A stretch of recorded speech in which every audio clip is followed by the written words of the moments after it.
turnover yung i-offer dito sa Eco Verde Homes Lipa and available ito via Pag-ibig and via bank financing.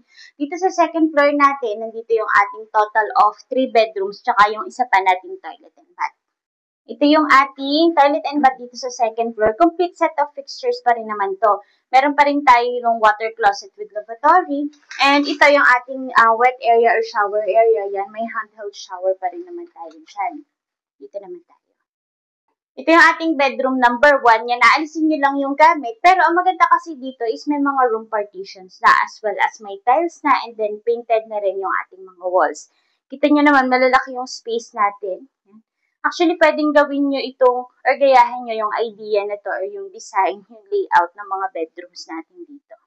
Bedroom number 2. Kaya naman pwedeng ito yung mag-serve mo as your master's bedroom.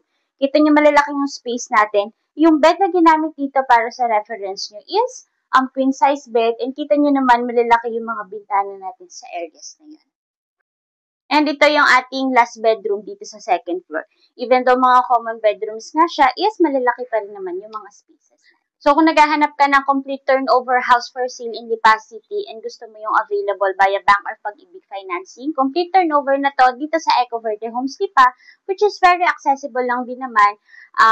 Kung pupunta ka ng Lipa City, o kung from Manila ka naman, mabilis lang din naman yung travel time going to and from Manila dito sa Lipa City.